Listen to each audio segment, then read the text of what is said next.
الحمد لله الذي حبب إلينا الإيمان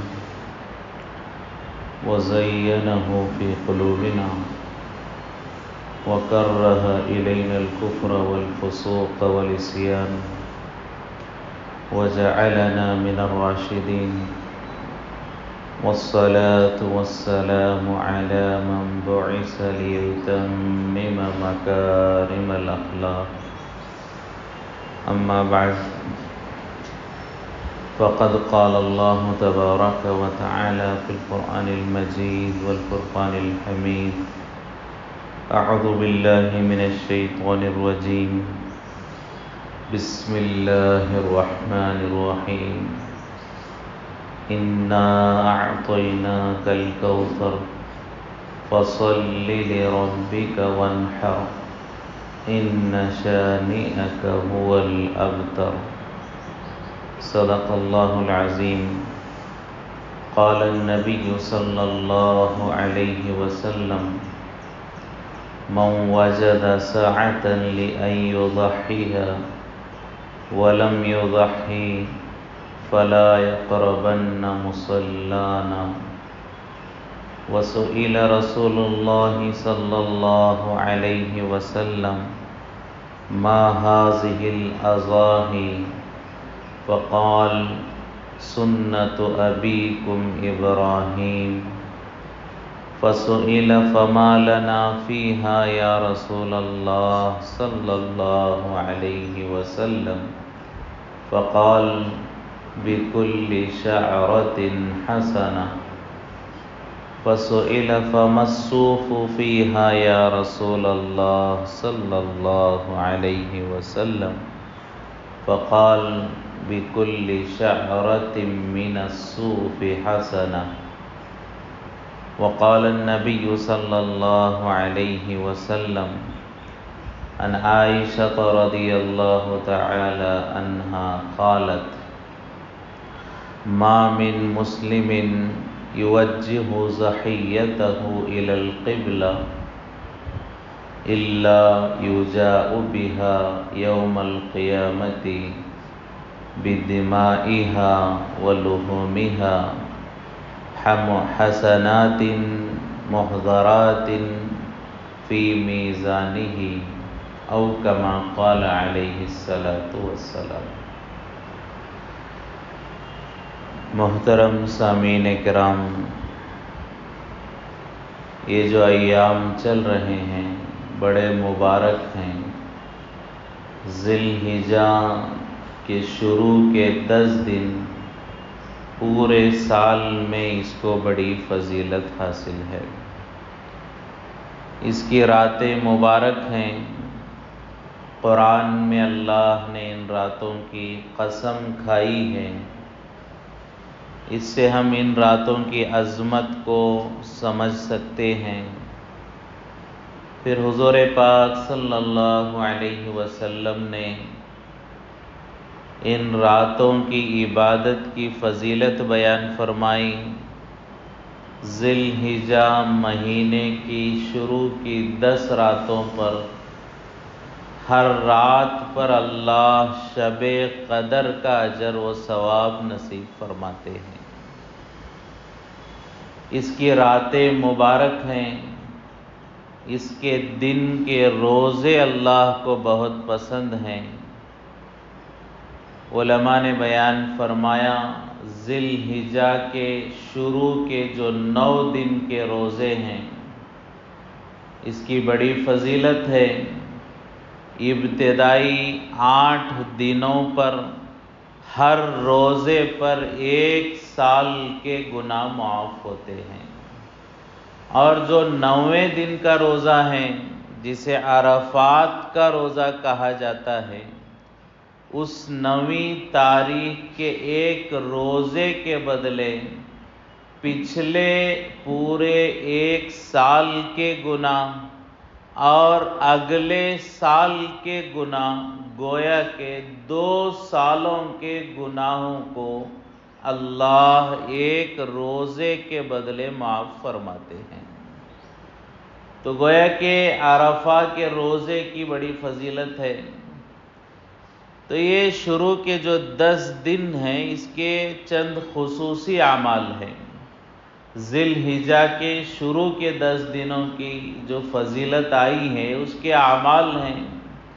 ابھی جیسا کہ ہم نے سنا، ذی الحجہ کے شروع کے 10 دنوں کی جو عبادتیں ہیں ان میں ایک راتوں کو اللہ کی عبادت میں گزارنا، دوسرا دنوں کو روزے میں گزارنا، تیسرا حاجیوں کی احرام پہننے والوں کی نقل کرتے ہوئے جو قربانی کرنے والے حضرات ہیں ان 10 دنوں میں چہرہ بنانے، بال کاٹنے، ناخن تراشنے سے اجتناب کرنا، اور تکبیر تشریق، اور 10ویں دن میں عید قربان جسے بقرعید کے نام سے ہم یاد کرتے ہیں، اور قربانی والا عمل کرنا۔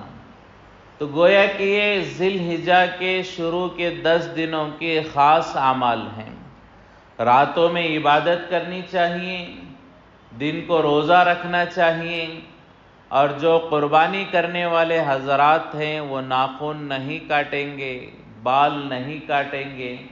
گویا کہ احرام میں حاجی جن باتوں سے بچتا ہے، بہت سارے لوگ جو پوری دنیا کے مسلمانوں میں سے حج کرنا چاہتے ہیں، احرام پہننا چاہتے ہیں، اللہ کے گھر کو دیکھنا چاہتے ہیں، لیکن کسی وجہ سے، کسی مجبوری سے وہ حج نہیں کر پاتے، وہ احرام نہیں پہن سکتے۔ گویا کہ ان لوگوں کے لیے بھی ایک نعمت ہے کہ حج نہیں کر سکے، احرام نہیں پہن سکے، لیکن 10 دن حاجیوں کی نقل کی جائے، احرام پہننے والوں کی مشابہت اختیار کی جائے۔ لہٰذا جو قربانی کرنے والے حضرات ہیں ان کے لیے مستحب ہے کہ وہ بال نہ کاٹیں، ناخن نہ تراشیں، 10 دنوں تک تھوڑی سی حاجیوں کی مشابہت اختیار کرنے کی کوشش کریں۔ تو گویا کہ یہ 2-3 اعمال، اور اس کے بعد جو ایک اہم ترین عمل ان شروع کے 10 دنوں سے متعلق ہے وہ تکبیر تشریق ہے۔ 9 تاریخ کی فجر سے لے کر 13 تاریخ کی عصر تک، 9، 10، 11، 12، 13، گویا کہ 5 دن 23 نمازیں یہ ہوتی ہیں۔ اس میں ہر نماز کے بعد تکبیر تشریق پڑھنا یہ بھی انہی ذی الحجہ کی عبادتوں میں سے ایک عمل ہے۔ 9 تاریخ کی فجر سے 13 تاریخ کی عصر تک یہ 5 دن 23 نمازیں، اس میں جو ہے تکبیر تشریق ہر نماز کے بعد پڑھنی چاہیے۔ گویا کہ قربانی سے پہلے ایک دن، قربانی کے بعد ایک دن اللہ کی بڑائی کرنے کا حکم دیا گیا۔ 10 تاریخ سے قربانی شروع ہوتی ہیں تو 9 تاریخ سے تکبیر تشریق شروع ہو جاتی ہے ایک دن پہلے۔ 12 کو جو ہے قربانی ختم ہوتی ہیں تو اس کے ایک دن بعد بھی تکبیر تشریق پڑھی جاتی ہیں۔ تو گویا کہ قربانی سے پہلے اور قربانی کے بعد اللہ کی بڑائی کرنا، کہ یہ خیال دل میں نہ آئے کہ میں نے کوئی بہت بڑا کام کر دیا ہے، یہ سب اللہ کی نعمت تھی، اللہ ہی نے مال دیا، اللہ نے اتنی طاقت دی کہ میں قربانی کر سکوں، اور اس کے بعد اللہ ہی کا کرم ہے کہ اس نے جو قربانی کی توفیق عطا فرمائی، اور اللہ ہی میری قربانی قبول فرمائے گا۔ لہٰذا آدمی ہر وقت اللہ کی بڑائی کرتا رہے۔ تکبیر تشریق کا گویا کہ ایک مقصد ہے، اور اس کی ایک تاریخ بھی علماء نے بیان فرمائی ہے کہ جب یہ واقعہ قربانی کا پیش آ رہا تھا، حضرت ابراہیم علیہ السلام اپنے لخت جگر ایک لوتے بیٹے، اس وقت تک حضرت اسحاق علیہ السلام کی ولادت نہیں ہوئی تھی، حضرت اسحاق علیہ السلام کی ولادت اس وقت تک نہیں ہوئی تھی، تو گویا کہ ایک لوتے بیٹے تھے، اور بڑھاپے میں منتوں کے بعد، دعاؤں کے بعد، ایک لمبے عرصے کے بعد اللہ نے یہ نعمت اولاد کی نصیب فرمائی تھی۔ لیکن جیسے ہی اللہ کا حکم ہوا، اور وہ بھی ظاہری حکم نہیں ہے، خواب کے ذریعے سے دکھایا گیا، چونکہ خواب بھی نبیوں کا وحی ہوتا ہے، لہٰذا حضرت ابراہیم علیہ السلام اپنے بچے کو لے کر، اسماعیل کو لے کر اللہ کے نام پر قربان کرنے کے لیے روانہ ہوئے۔ اور جو ہے حضرت ابراہیم علیہ السلام نے اپنے معصوم بچے اسماعیل کو پیشانی کے بل لٹا دیا، ذبح کرنے کے لیے اسماعیل علیہ السلام کو پیشانی کے بل لٹا دیا، اور وہ بھی نبی کے بیٹے تھے، وہ بھی آئندہ چل کر نبی بنائے جانے والے تھے، ان کا بھی ایسا جذبہ اللہ کے نام پر قربان ہونے کا۔ جب ابراہیم علیہ السلام نے اس واقعے سے پہلے ان سے ارادہ ظاہر کیا کہ میں دیکھ رہا ہوں کہ میں تمہیں ذبح کر رہا ہوں، تمہاری کیا رائے ہے؟ تو اسماعیل علیہ السلام نے فرمایا ستجدنی انشاءاللہ من الصابرین، اے ابا جان آپ مجھے صبر کرنے والوں میں پائیں گے، آپ اللہ کا حکم پورا کیجیے، آپ اللہ کا حکم پورا کیجیے، صبر کرنے والوں میں سے پائیں گے۔ یہ نہیں کہا کہ ابا جان میں جان دے دوں گا، میں صبر کر لوں گا، میں قربانی دے دوں گا، اپنے آپ کی بڑائی پیش نہیں کی۔ حالانکہ اتنی بڑی قربانی شاید کوئی انسان پیش کر سکے انبیاء اور رسولوں کے علاوہ، کہ اپنے جان ہی اللہ کے نام پر دے دے، اور اتنی بڑی قربانی دینے کے ارادے میں یہ کہتے ہیں میں کوئی بڑا کام نہیں کر رہا ہوں، بہت سارے لوگ اللہ کے لیے صبر کرتے ہیں، اے با آپ مجھے بھی انہی صبر کرنے والوں میں سے ایک پائیں گے۔ اتنا چھوٹا پن، ایسی عاجزی، جان کی قربانی دینے کے باوجود فرمایا کہ اس کی مثال پوری انسانیت میں ملنا مشکل ہے، کہ ابراہیم علیہ السلام سے کہہ رہے ہیں ابا جان میں صبر کرنے والوں میں سے آپ مجھے پائیں گے، تکبر نہیں، بڑائی نہیں۔ آج ہم 100 روپے صدقہ کر دیں، 4 لوگوں کو بولتے ہیں، ایک جو ہے قربانی کر دیں، اچھا بکرا لے لیں، پورے خاندان والوں کو اس کا فوٹو بھیجتے ہیں، اشتہار کرتے ہیں میں نے اتنا اچھا بکرا لیا، اتنے ہزار کا بکرا لیا، اور ایسی گائے میں نے قربانی کے لیے دی، اتنی کلو کی میں نے، اتنے کنٹل کی جو ہے میں نے جو ہے جانور کو قربانی دیا۔ فخر ہوتا ہے، تکبر ہوتا ہے، ریا جو ہے دکھلاوا ہوتا ہے، ریاکاری ہوتی ہے، حالانکہ یہ معمولی قربانی ہماری ہے۔ ایک جانور قربان کر کے ہزاروں لوگوں کو بولتے ہیں کہ میں نے قربانی دی ہے، یہ سراسر جو ہے حضرت اسماعیل کے مزاج کے خلاف ہے، اپنی جان دے کر کہہ رہے ہیں یہ کوئی بڑی بات نہیں ہے، یہ کوئی بڑی بات نہیں، ابا جان آپ مجھے صبر کرنے والوں میں پائیں گے۔ بہرحال حضرت ابراہیم علیہ السلام اپنے بیٹے کی رضامندی کے ساتھ انہیں لے کر آئے اور اللہ کے نام پر ذبح کرنے کے لیے لٹایا، بلکہ بعض مورخین نے تو یہاں تک لکھا ہے کہ خود حضرت اسماعیل علیہ السلام نے کہا ابا جان آپ مجھے جو ہے پیشانی کے بل لٹائیں، جیسے آدمی سجدے میں ہوتا ہے، زمین پر سر رکھتا ہے، پیشانی زمین پر ٹکاتا ہے، ایسے حضرت اسماعیل علیہ السلام نے خود کہا کہ ابا جان میری پیشانی کے بل مجھے لٹائیں، ایسا نہ ہو کہ میرا چہرہ آپ دیکھیں اور آپ کے دل میں ایک لمحے کے لیے بھی میرے ذبح کرنے میں کوئی تردد پیدا ہو جائے اور اللہ کے حکم میں تعمیل میں کوئی کمی بیشی آ جائے۔ ابا جان آپ مجھے پیشانی کے بل لٹائے تاکہ آپ کو میرا چہرہ بھی نظر نہ آئے اور آپ کو ذبح کرنے میں کوئی دقت بھی نہ ہو۔ لہذا جے فَتَلَّهُ لِلْجَبِينِ، جے پیشانی کے بل حضرت اسماعیل علیہ السلام کو لٹایا گیا۔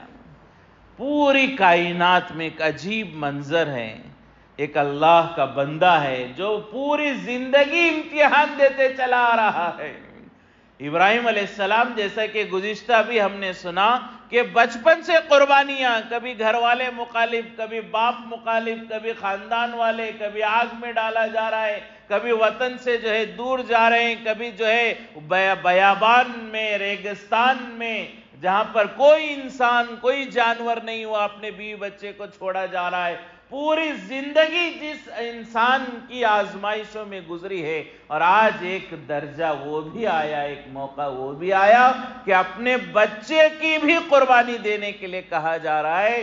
فرشتوں میں کوہرام مچا ہوا ہے، فرشتے ادھر تڑپ رہے ہیں، زمین و آسمان کے فرشتے فکر مند ہیں کہ ایک ایسا امتحان ہے کہ اپنے لخت جگر کو ذبح کرنے اور شہید کرنے کا ایک آزمائش ہے، اور اس پر یہ تیار ہو گئے۔ اور ابراہیم علیہ السلام اپنے بچے کو ذبح کرنے کے لیے لٹا دیا، اور ایک ایسا بچہ ہے، اس نے اف تک نہیں کہا، اس نے کوئی ایک بال برابر تردد، شک تک ظاہر نہیں کیا۔ اے ابا جان، حکم تو نہیں ہے نا، صرف خواب ہے نا، ظاہر تو نہیں کیا، اللہ نے خود صاف تو نہیں کہا، اے ابا جان میری ہی جان کیوں چاہیے اللہ کو، اللہ نے میری جان کے بارے میں کیوں کہا؟ یہ ایک لفظ زبان سے اسماعیل نے نہیں نکالا۔ نہ ابراہیم جیسی قربانی ملتی ہے، نہ اسماعیل جیسی نظیر ملتی ہے۔ فرشتے کوہرام مچا ہوا ہے فرشتوں میں کہ آج کیا ہو رہا ہے۔ لہٰذا جب فرشتوں نے دیکھا ابراہیم علیہ السلام کے ہاتھ میں چھری ہے اور اسماعیل علیہ السلام کو لٹایا گیا ہے پیشانی کے بل، اس حال کو دیکھ کر فرشتوں نے کہا اللہ اکبر، اللہ اکبر۔ فرشتوں نے کہا اے اللہ تو بڑا ہے، اللہ کی کبریائی سب سے بڑی ہے کہ ایک باپ اپنے بیٹے کو اللہ کے نام پر قربان کرنے کے لیے تیار ہو گیا، ایک معصوم بچہ اپنی جان کو اللہ کے نام پر قربان کرنے کے لیے تیار ہو گیا۔ یہ سچ مچ اللہ ہی کی بڑائی، اللہ کی کبریائی۔ تو فرشتوں نے کہا اللہ اکبر، اللہ اکبر، کہ اللہ سب سے بڑا ہے۔ تو یہ آواز حضرت ابراہیم علیہ السلام کے کان میں پڑی تو ابراہیم علیہ السلام نے فرمایا لا الہ الا اللہ هو اللہ اکبر۔ ابراہیم علیہ السلام نے گویا کہ ارادہ ظاہر کیا، فرشتوں تم تو کہہ رہے ہو اللہ بڑا ہے، آگے ابراہیم نے کہا کوئی معبود نہیں سوائے اللہ کے، اللہ کا حکم پورا کرنے کے علاوہ کوئی چارہ نہیں، اللہ کو راضی کرنے کے علاوہ کوئی راستہ نہیں، لا الہ الا اللہ، کوئی معبود نہیں سوائے اللہ کے، هو اللہ اکبر، اللہ ہی سب سے بڑا ہے۔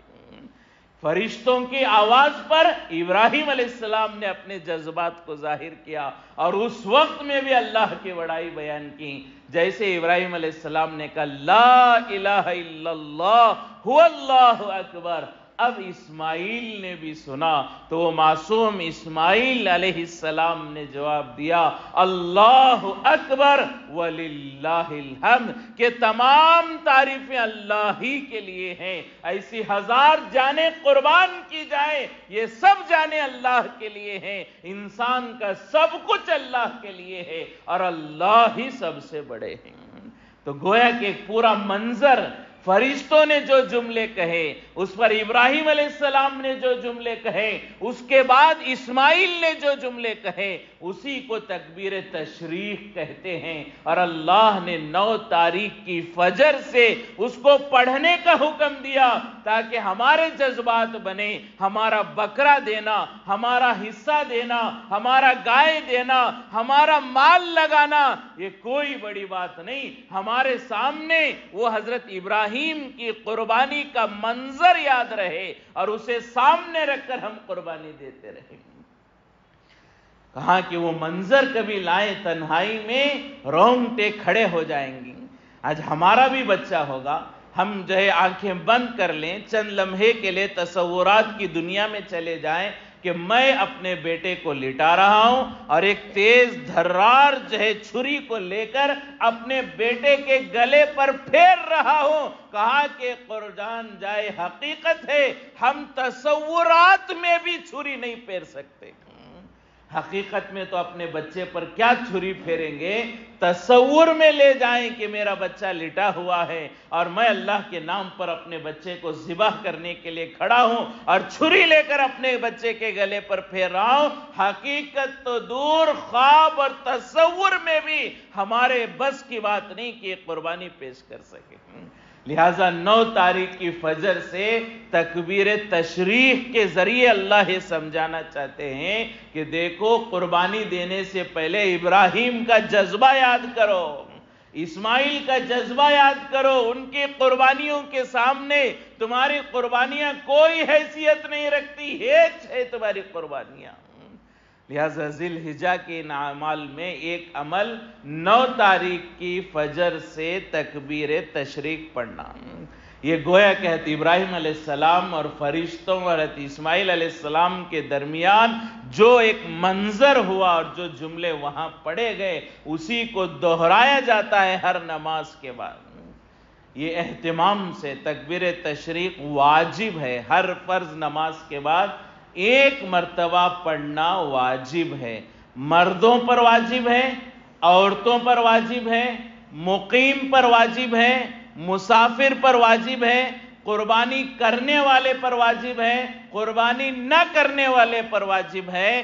ہر مسلمان پر تکبیر تشریق 9 تاریخ کی فجر سے 13 تاریخ کی عصر تک پڑھنا کم از کم ایک مرتبہ واجب ہے۔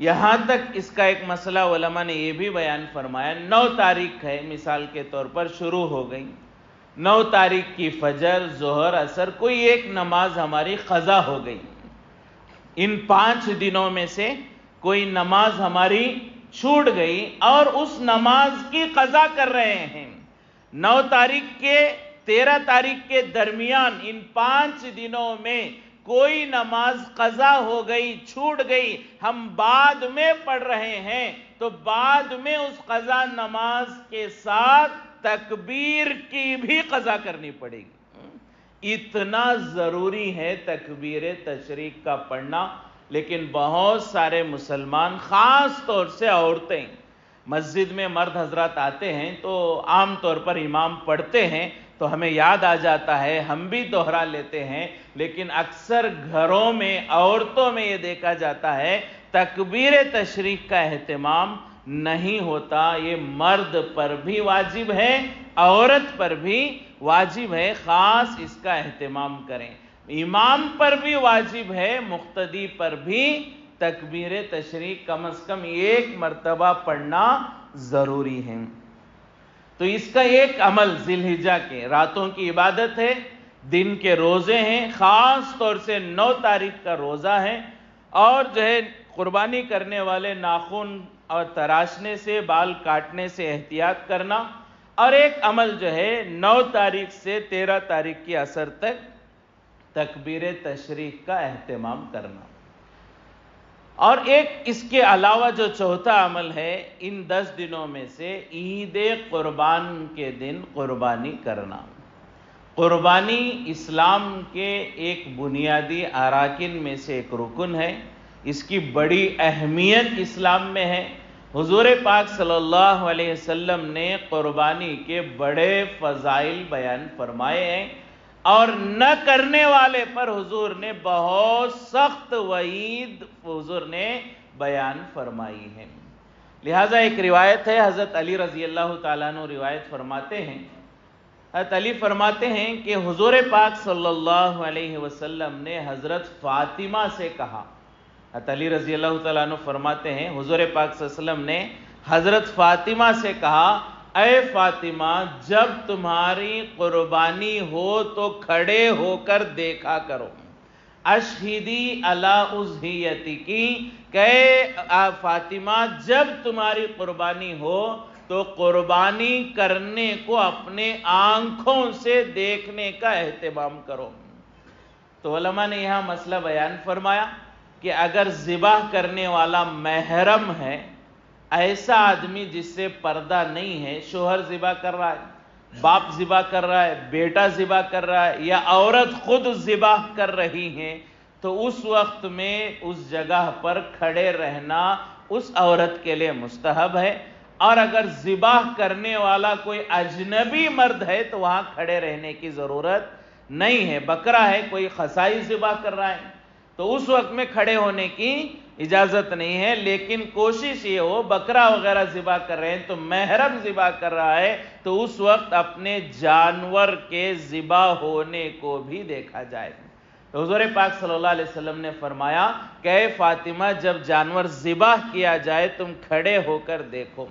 اور آگے حضور پاک صلی اللہ علیہ وسلم نے فرمایا کہ یہ جانور جو ذبح کیا جا رہا ہے بِأَوَّلِ قَطْرَةٍ تَقْطُرُ مِن دَمِهَا، کہ اے فاطمہ، جب تمہارے جانور کے خون کا پہلا قطرہ زمین پر گرے گا وہ تمہارے تمام گناہوں کی مغفرت کا ذریعہ بنے گا۔ مغفرتن لکل ذنبکی، اے فاطمہ اس جانور کا پہلا قطرہ جو زمین پر گرے گا تمہارے تمام گناہوں کو اللہ اس جانور کی قربانی کے بدلے میں معاف فرما دیں گے۔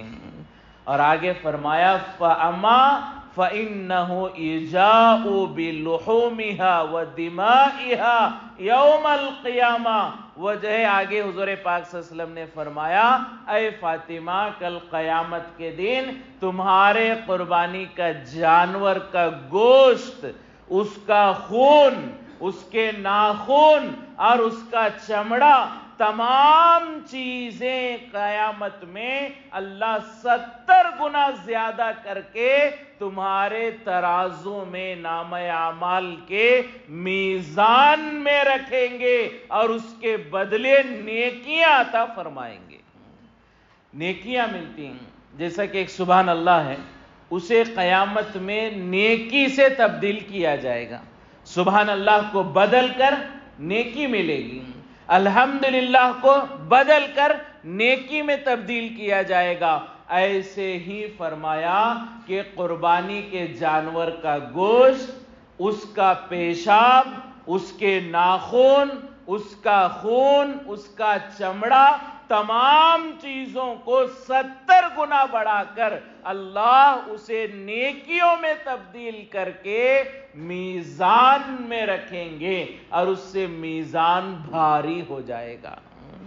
تو اتنی بڑی فضیلت ہے قربانی کے جانور کی کہ اس کی تمام چیزیں اللہ کو پسند ہیں۔ یہ کیوں کہا گیا کہ اس کے ناخن اور اس کا خون یہ بھی تولا جائے گا تاکہ ہمیں معلوم ہو جائے کہ قربانی میں جو چیزیں استعمال نہیں ہوتی، ناخن کون استعمال کرتا ہے جانور کے؟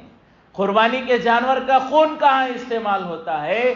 گویا کہ اللہ یہ بتا رہے ہیں یہ قربانی مجھے اتنی پسند ہے کہ اس جانور کی جو چیزیں کوئی استعمال نہیں کرتا وہ بیکار ہو جاتی ہیں، اس کا بدلہ بھی میں عطا کروں گا۔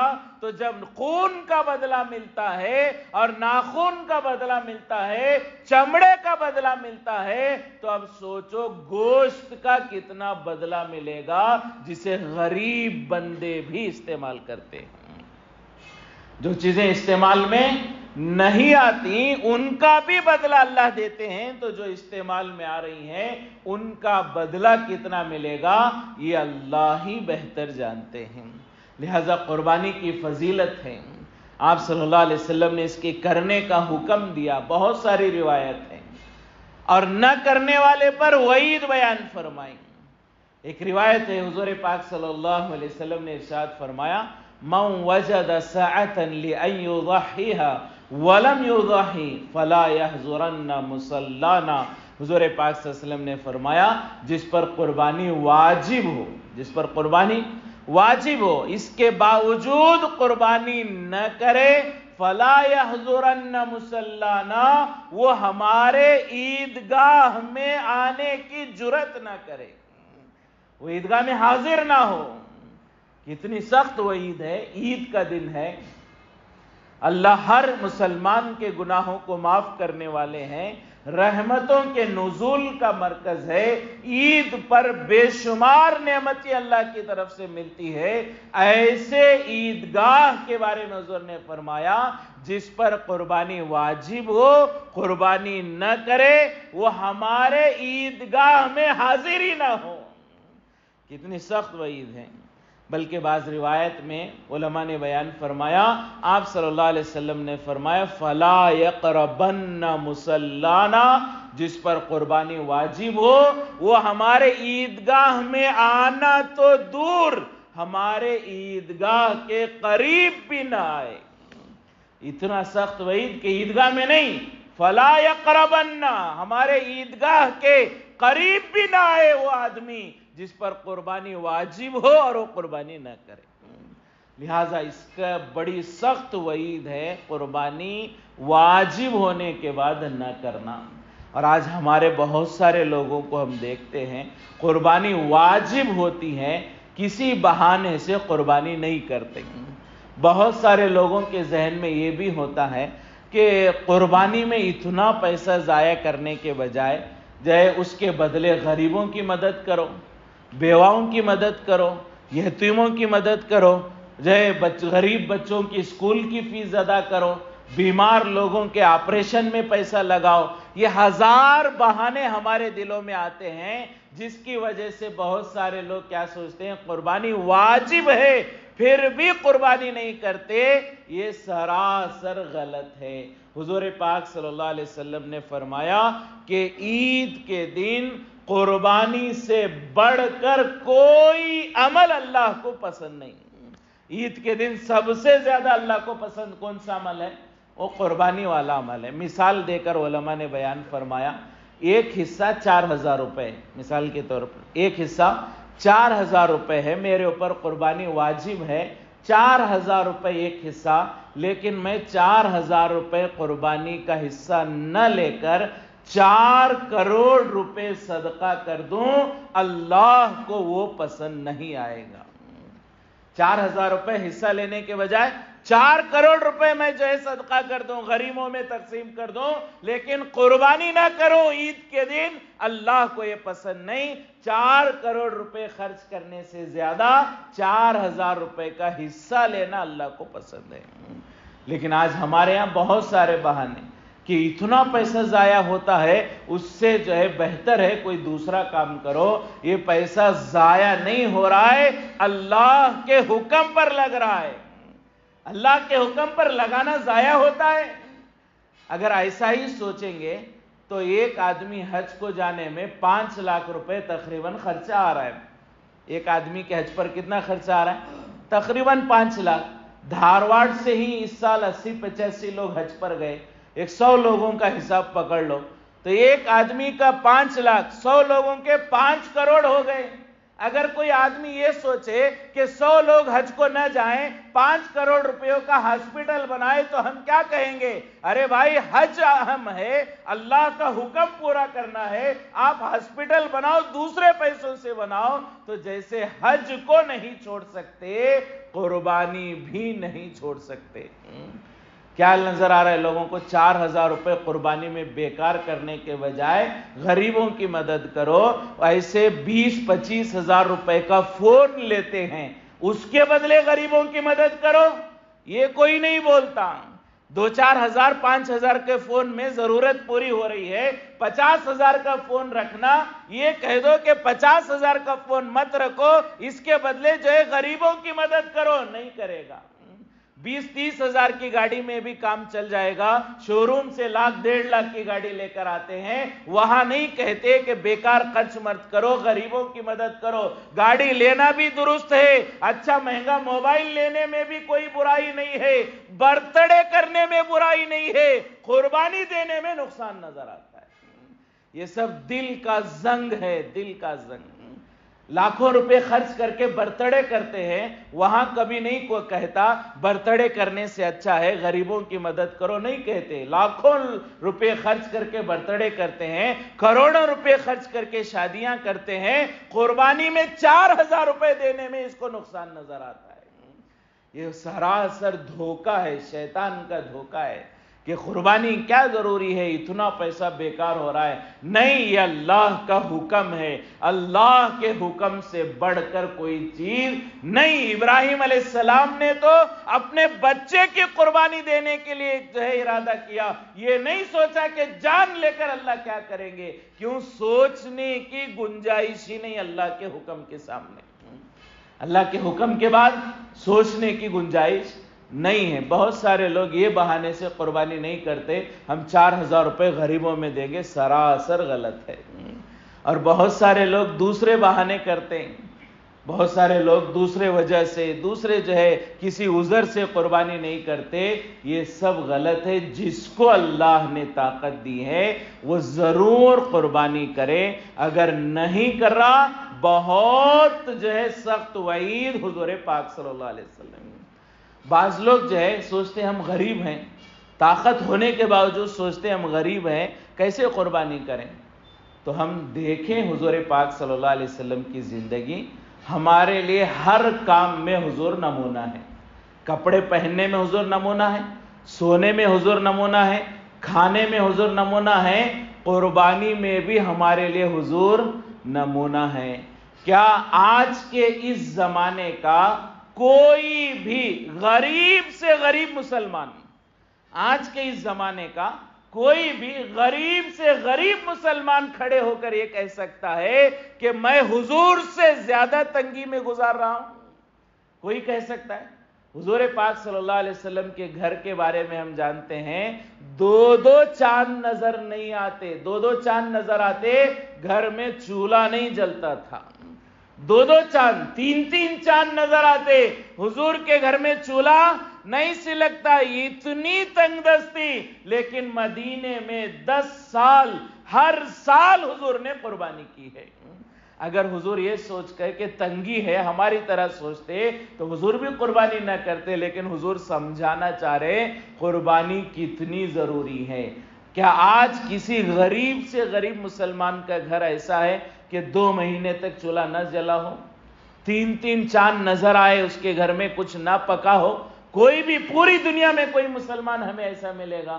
نہیں ملے گا۔ حضور اتنی تنگ دستی کے باوجود ہر سال قربانی حضور پاک صلی اللہ علیہ وسلم نے مدینے میں دی ہے، تو ہمیں کوئی بہانہ کرنے کی گنجائش نہیں رہی۔ جب حضور کر رہے، اتنے حالات میں کر رہے، تو ہمارے حالات تو اس سے بہتر ہیں۔ البتہ واجب ان لوگوں پر ہے جو مالک نصاب ہیں، ورنہ ہر آدمی اپنی طرف سے یہ فکر کرے کہ میں بھی قربانی کروں۔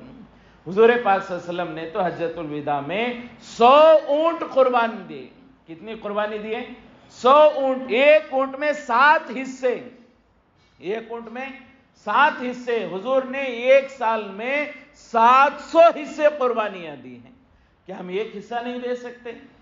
حضور پاک صلی اللہ علیہ وسلم نے 700 حصے قربانیاں دی ہے، اور ہم ایک حصہ قربانی کا نہیں دے سکتے۔ حضور پاک صلی اللہ علیہ وسلم نے 100 اونٹ قربانی دیے، 63 اونٹ حضور پاک صلی اللہ علیہ وسلم نے اپنے ہاتھوں سے ذبح کیے۔ اور علماء نے بیان فرمایا ہے، مورخین نے، جب حضور پاک صلی اللہ علیہ وسلم ذبح کرتے اونٹوں کو، ہر اونٹ خود اپنی جانب سے آگے آ کر کھڑا ہو جاتا کہ اللہ کے رسول پہلے مجھے ذبح کر دو، اس لیے کہ انہیں بھی یہ ڈر تھا کہ حضور ذبح کرتے کرتے تھک جائیں گے تو کسی اور کو ذبح کرنے کو کہیں گے، اور میں حضور کے ہاتھ سے ذبح ہونے سے محروم ہو جاؤں گا۔ جانور یہ چاہ رہے ہیں کہ میں حضور کے ہاتھ سے ذبح ہو جاؤں، تو ہر اونٹ آگے آ رہا ہے، کھڑ اپنی گردن پیش کر رہا ہے کہ اللہ کے رسول مجھے ذبح کرے۔ 63 اونٹوں کو حضور پاک صلی اللہ علیہ وسلم نے ذبح کیا، 37 اونٹوں کو حضور نے حضرت علی کو حکم دیا، اے علی تم انہیں ذبح کرو۔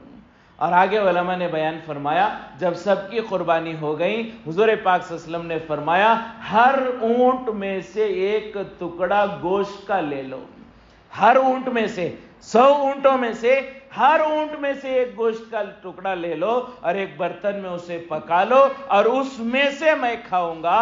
گویا کہ حضور نے ان جو 37 اونٹ تھے جن کو یہ افسوس تھا کہ ہم حضور کے ہاتھ سے ذبح نہیں ہوئے، انہیں بھی اللہ کے رسول پاک صلی اللہ علیہ وسلم نے سعادت دے دی، تم ذبح تو میرے ہاتھ سے نہیں ہوئے لیکن تمہارا گوشت میں نے کھا لیا، اب یہ سعادت تو تمہیں نصیب ہو جائے۔ تو 100 اونٹوں کا گوشت، ایک ایک اونٹ کا بھی تھوڑا تھوڑا گوشت لے کے حضور نے پکایا، اور حضور نے اس میں سے، حضور کے لیے پکایا گیا، حضور نے اس میں سے تعاون فرمایا۔ تو قربانی کا اتنا شوق تھا حضور پاک صلی اللہ علیہ وسلم کو۔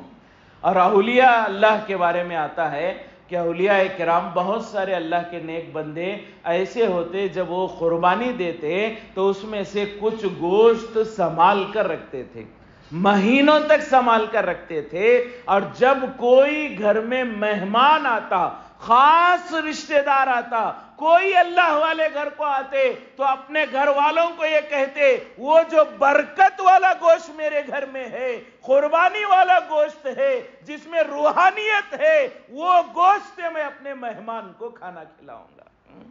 اتنا اہتمام ہوتا تھا قربانی کے گوشت کا، سنبھال کر رکھتے تھے، اس کا ایک ایک ٹکڑا مبارک سمجھتے تھے۔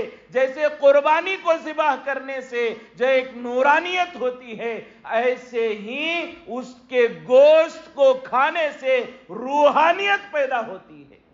یہاں تک کہ بعض اولیاء نے فرمایا، قربانی کے گوشت کو کھا کر جو عبادت کرتے ہیں اس میں الگ ہی اللہ کی محبت پیدا ہوتی ہے۔ قربانی کے گوشت کا یہ اثر ہوتا ہے کہ اس کے کھانے کے بعد جو عبادت کرتے ہیں، نماز پڑھتے ہیں، وہ عام نمازوں سے بہتر ہوتی ہے۔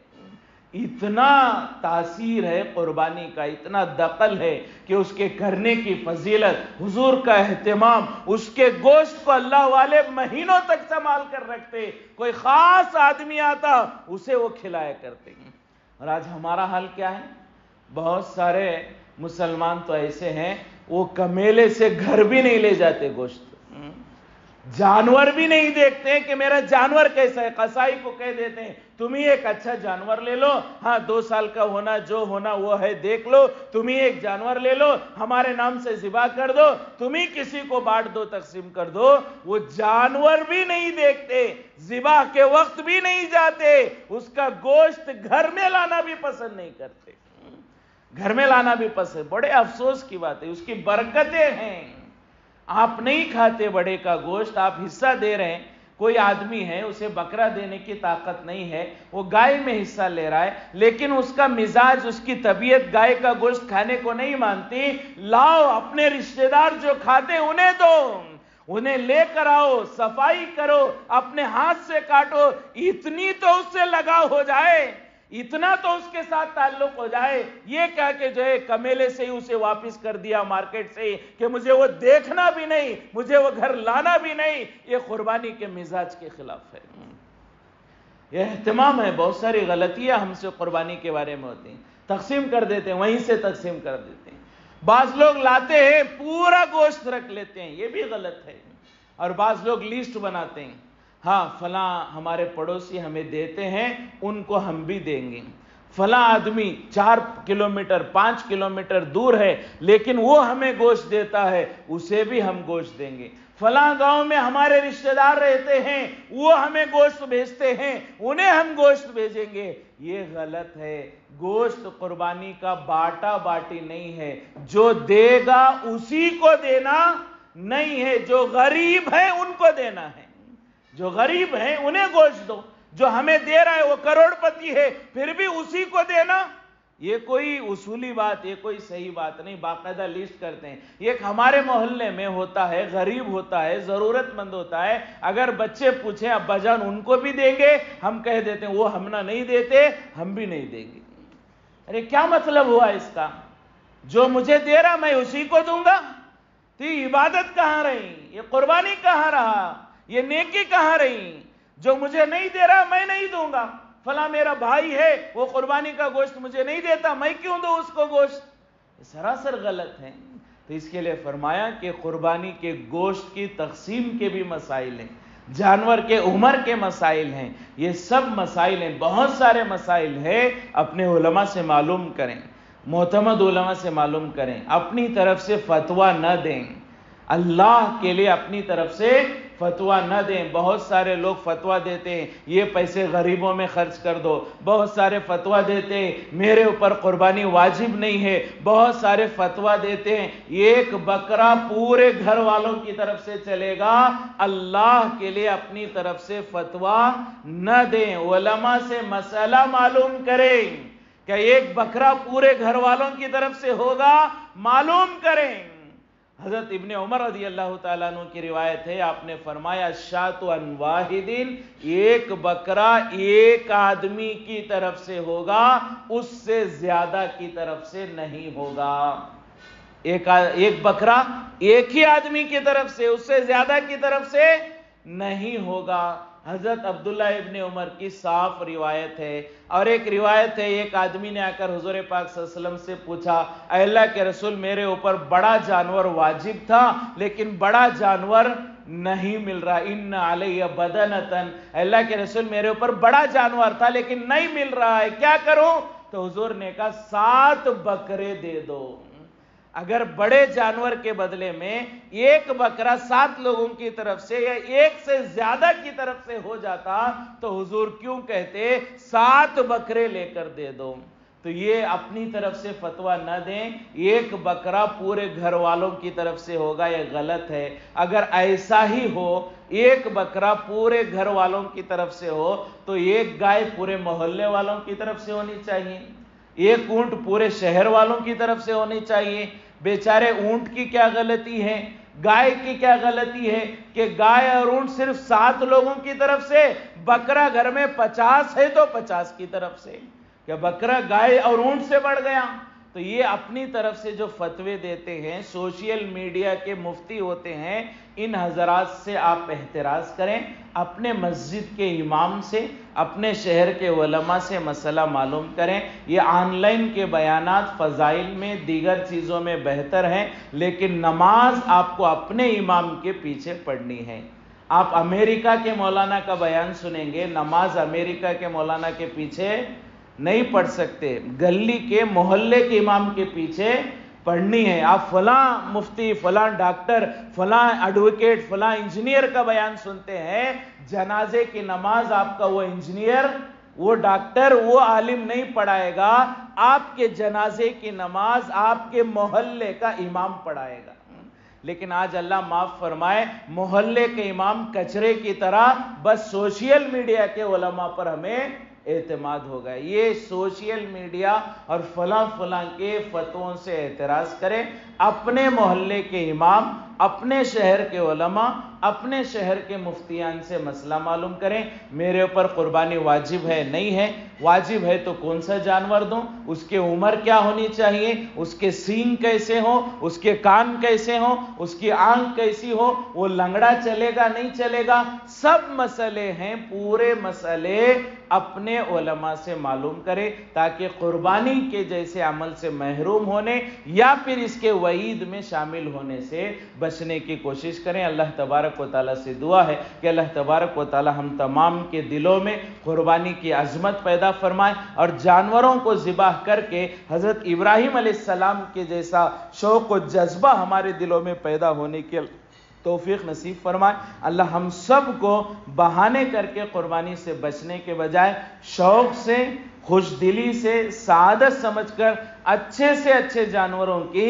قربانی کرنے کی توفیق نصیب فرمائے. ہاں البتہ اس میں احتیاط رکھیں. اس سال ہمارے صوبے کرناٹک میں گورنمنٹ بدل گئی ہے لیکن ابھی گزشتہ سال کا قانون نہیں بدلا ہے.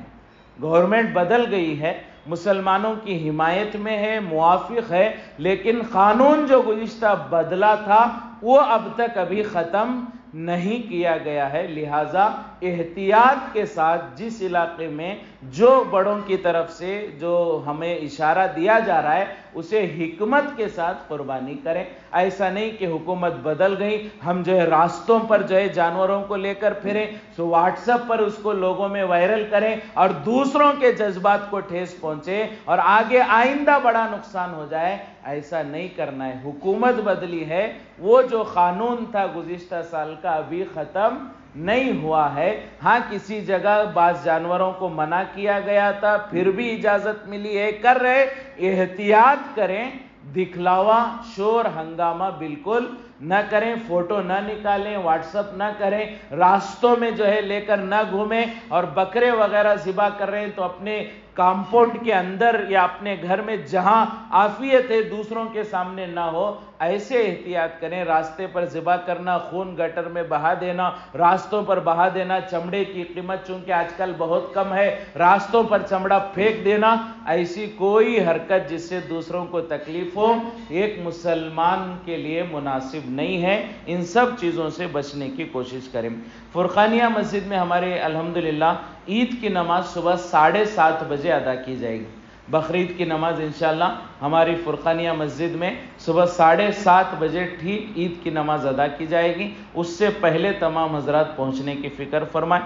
اور دوسری ایک ہے کہ عبدالغفار صاحب یہ بیمار ہیں، صحت کی دعا کی درخواست کی گئی۔ اسی طرح اظہر الدین صاحب، ان کی بیوی شیرین ملا، یہ بیمار ہیں، دعا فرمائے اللہ ان کو صحت کاملہ عاجلہ مستمرہ دائمہ نصیب فرمائے۔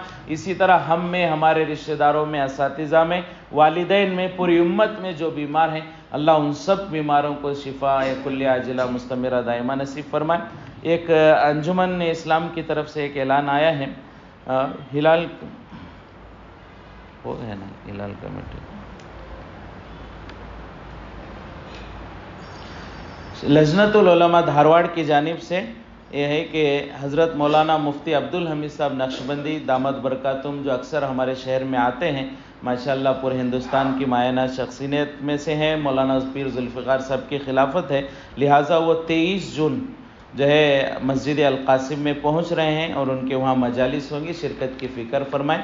اور آخری دعا کی درخواست یہ ہے کہ اس سال بہت سارے لوگ پوری دنیا سے حج کو گئے، اور خاص طور سے ہمارے شہر سے بھی بہت سارے لوگ حج کو گئے، ابھی ایک آدھ دن میں ان کے حج کے ایام شروع ہو جائیں گے۔ دعا فرمائیں کہ اللہ ہر حاجی کے حج کو قبول فرمائے، حج مقبول نصیب فرمائے، حج مبرور نصیب فرمائے، اللہ ہم سب کو بھی حج کی توفیق نصیب فرمائے۔